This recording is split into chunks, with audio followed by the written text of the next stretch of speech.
بسم الله الرحمن الرحيم.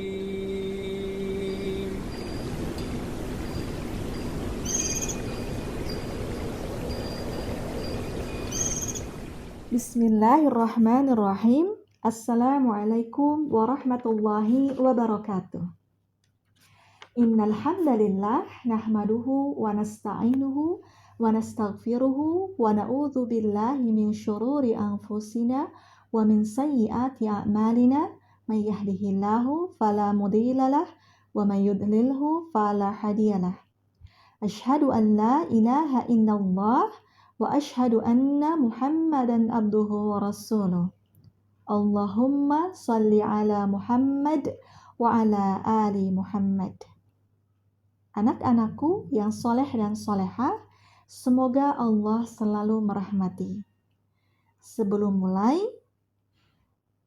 ke pembahasan tentang tolak ukur keberhasilan Ramadan, pastikan anak-anakku yang soleh dan solehah sudah berwudu terlebih dahulu, memakai pakaian rapih, menutup aurat, berdoa, dan dalam posisi duduk. Semoga Allah memberikan pemahaman. Amin. Anak-anakku yang soleh dan solehah, perintah puasa ini ada dalam Quran Surat Al-Baqarah ayat 183. A'udzu billahi minasyaitonir rajim. Ya ayyuhalladzina amanu kutiba alaikumus shiyam kama kutiba alal ladzina min qablikum la'allakum tattaqun. Wahai orang-orang yang beriman, diwajibkan atas kamu berpuasa sebagaimana diwajibkan atas orang sebelum kamu agar kamu bertakwa. Ya. Jadi kita ketahui bahwa Allah memerintahkan kita untuk puasa adalah agar kita menjadi orang yang bertakwa. Anak-anakku yang soleh dan solehah, bulan Ramadan termasuk bulan terbaik. Kenapa? Karena di dalamnya ada malam-malam terbaik. Bulan yang Allah wajibkan berpuasa selama 1 bulan penuh. Tentunya bagi yang muslim, baligh, berakal, mampu, dan mukim.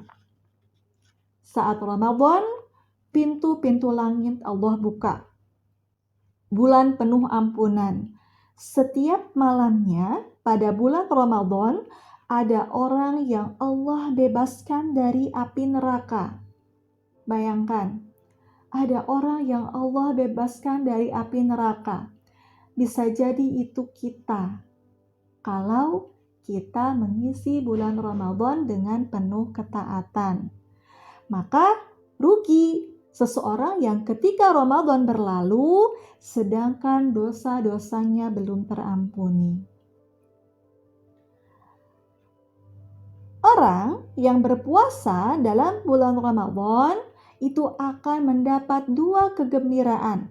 Yang pertama, kegembiraan di saat berbuka puasa. Yang kedua, kegembiraan di saat bertemu dengan Allah. Ramadan adalah bulan penuh rahmat atau kasih sayang.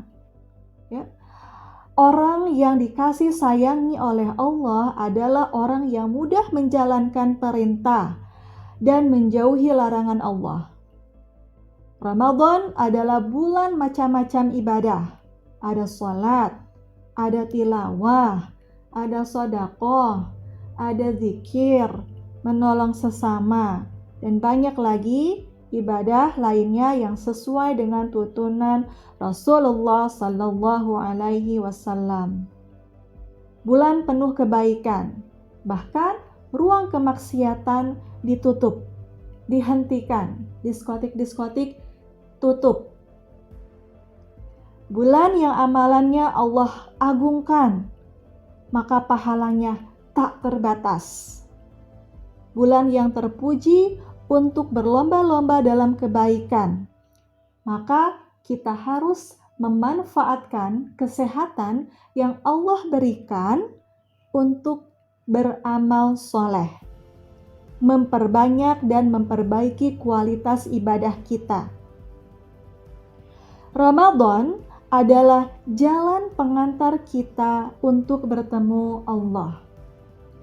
Allah menurunkan Al-Quran pada bulan Ramadan. Maka anak-anakku yang soleh dan solehah, hadapi Ramadan ini dengan ilmu, agar puasanya tidak hanya mendapat lapar dan haus saja. Apakah kalian tahu? Apakah anak-anakku yang soleh dan solehah tahu bahwa puasa itu merupakan keberuntungan? Kenapa disebut keberuntungan? Karena puasa itu seperti deposito, ya. Kalau kita tahu puasa itu seperti deposito, maka kita akan berpuasa mengisi puasa kita dengan amal-amal kebaikan, ya. Pahala orang yang berpuasa Allah simpan. Tidak dibuka dulu di dunia, Allah simpan di akhirat. Saat amalan kita ditimbang, saat amalan kita antara yang baik dan yang buruk seimbang, maka akan Allah buka amalan puasa kita. Jangan sampai saat dibuka ternyata tidak ada pahalanya sama sekali. Na'udzubillah. Kenapa tidak ada pahalanya sama sekali? Karena ternyata puasanya hanya menahan lapar dan haus saja, hanya menggugurkan kewajiban saja. Maka anak-anakku yang soleh dan solehah, iringi puasa kita dengan amal kebaikan. Ya, puasa dengan ilmu. Menurut hadis riwayat Baihaqi disebutkan bahwa sebaik-baik amalan adalah yang diiringi dengan zikir. Untuk itu, di bulan Ramadan ini sebaiknya kita perbanyak istighfar, membaca kalimat syahadat, berdoa meminta surga, dan berdoa meminta ridha Allah. Anak-anakku yang soleh dan soleha, adapun hikmah puasa yang paling besar adalah 1. Mendidik jiwa dan hawa nafsu agar memperoleh ketakwaan. Dengan kata lain, puasa ini sebagai media takwa. 2. Puasa adalah tameng untuk mencegah keburukan, dosa, dan maksiat. 3. Puasa adalah mendidik jiwa, mendidik hawa nafsu agar menjadi baik. Anak-anakku, hawa nafsu itu pada dasarnya sifatnya merusak. Dengan puasa, hawa nafsu itu dididik untuk menjadi baik. Nafsunya diarahkan pada hal-hal baik, pada baca Quran, tilawah, sedekah, membantu orang tua, membantu sesama, dan banyak lagi. 4. Puasa itu melembutkan hati. Hatinya akan lembut ketika melihat orang dalam kesulitan atau menderita, dia akan dengan sigap untuk membantunya. 5. Puasa itu menajamkan hati dan pikiran. Menurut Luqmanul Hakim, jika perut penuh dengan makanan, maka pikiran akan tidur, kebijaksanaan akan hilang. 6. Puasa itu dapat mengurangi gejolak syahwat. 7. Puasa itu membiasakan manusia menjaga diri, melatih hawa nafsu, melatih tanggung jawab, melatih bersabar, dan melatih menderita. 8. Dengan puasa, seorang mukmin dapat merasakan solidaritas. Karena di luar sana ada yang di luar bulan Ramadan pun dia tidak makan. Dia kelaparan. Maka di saat bulan Ramadan kita merasakan, oh seperti ini ya rasanya lapar. 9, puasa itu menyucikan jiwa dari akhlak tercela. 10, pada bulan Ramadan ada malam yang lebih baik daripada 1000 bulan atau setara dengan 84 tahun. Nah, setiap ibadah yang dilakukan pada malam tersebut pahalanya lebih baik daripada ibadah 1000 bulan. Malam apakah itu? Malam Lailatul Qadar. Jika seseorang melakukan ibadah pada malam Lailatul Qadar, misalkan membaca Al-Quran, maka pahala membaca Al-Qurannya akan lebih baik daripada pahala 1000 bulan atau 84 tahun. Coba bayangkan, sedangkan umur kita saja belum tentu sampai ke angka 84 tahun. Maka bersungguh-sungguhlah meraihnya. Jangan lalai. Anak-anakku yang soleh dan solehah, adapun amalan yang dapat kita lakukan di bulan Ramadan ini secara garis besar adalah bertasbih, menghidupkan Ramadan dengan memperhatikan Al-Quran, banyak membaca Al-Quran, memperbanyak zikir, melaksanakan sholat tarawih, lebih semangat dan berusaha keras di 10 malam terakhir, tidak berbantah-bantahan dengan orang bodoh, tidak ghibah, tidak berdusta, tidak bersaksi palsu, meninggalkan maksiat, mengajak manusia ke jalan Allah, umrah di bulan Ramadan bagi yang mampu, menunjukkan jalan kebaikan, memperbanyak doa, i'tikaf di 10 malam terakhir, tidak ganjil, tidak genap, pokoknya 10 malam terakhir beriktikaf, menghadiri majelis ilmu, tidak melewatkan bacaan zikir pagi dan petang, sholat duha sebagai syukur nikmat pada Allah Subhanahu wa Ta'ala, dan ini khusus bagi laki-laki, menunggu sholat di masjid, berusaha sholat di shaf terdepan, menjaga sholat berjamaah di masjid, ya, untuk yang laki-laki. Anak-anakku yang soleh dan solehah, lalu apa tolak ukur keberhasilan Ramadan? Tolak ukur, ya, indikator nih, apa? Tolak ukurnya tentu kita akan lihat dari bagaimana seseorang itu mengisi, bagaimana kita mengisi hari-hari dan malam-malam kita di bulan Ramadan. Berhasil tidaknya dilihat dari bagaimana cara kita mengisi hari-hari dan malam-malam kita di bulan Ramadan. Apakah dengan ketaatan? Apakah dengan kelalaian? Ya, kalau taat berarti berhasil. Kalau lalai berarti tidak berhasil. Ya, semoga kita termasuk yang berhasil. Ya, insya Allah masih ada waktu 10 hari lagi di bulan Ramadan ini. Mari kita perbaiki amalan-amalan ibadah kita. Semoga Allah mengampuni yang sebelum-sebelumnya dan kita perbaiki sisanya. Ya. Anak-anakku yang soleh dan solehah, dan indikator keberhasilan di bulan Ramadan juga dilihat dari setelahnya. Ya, kalau tadi dilihat dari bagaimana cara kita mengisi hari-hari dan malam-malam bulan Ramadan.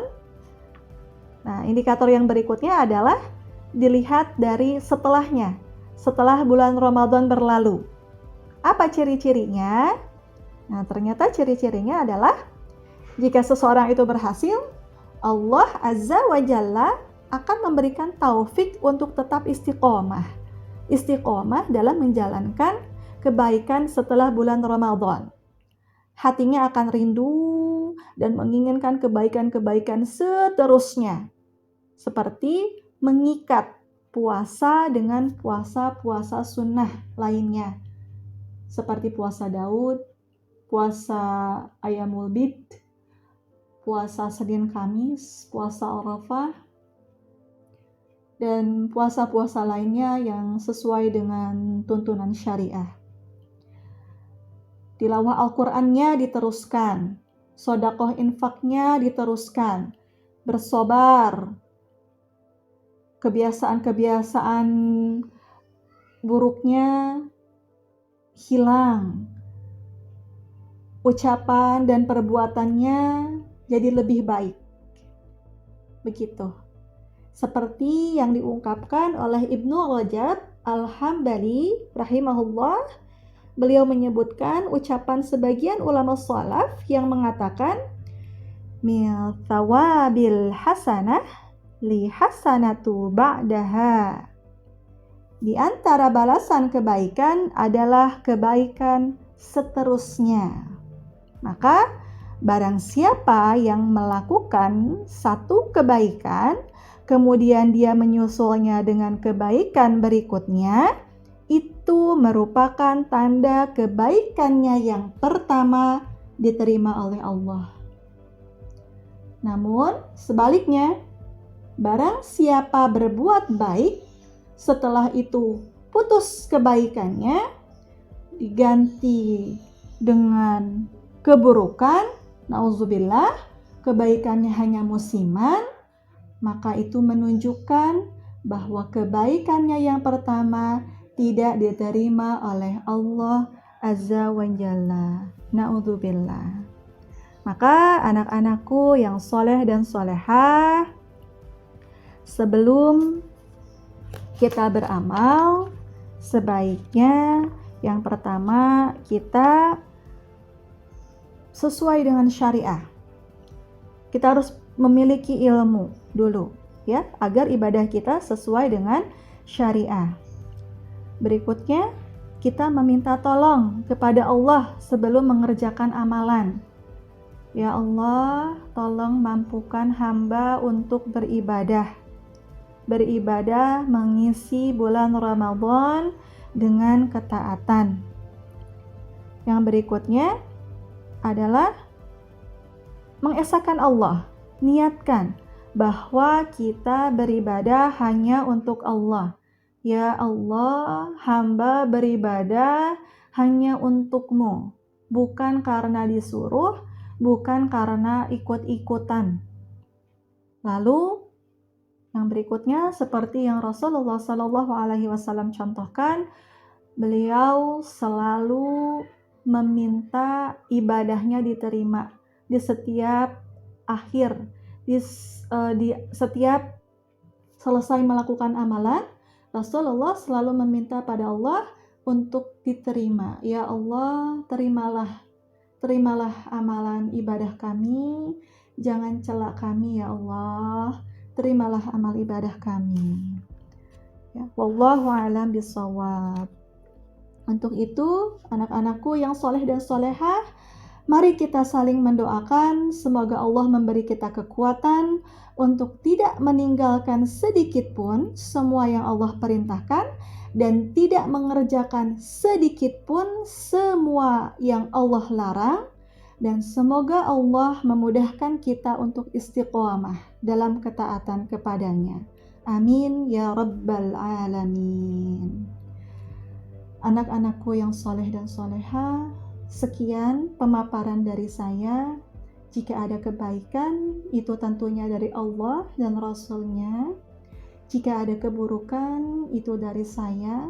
Semoga Allah dan Rasul-Nya terbebas dari keburukan-keburukan itu. Selamat menjalankan ibadah puasa di 10 terakhir ini. Semoga Allah menguatkan kita, semoga Allah memampukan kita. Terus semangat terus, jangan kendor, jangan lalai.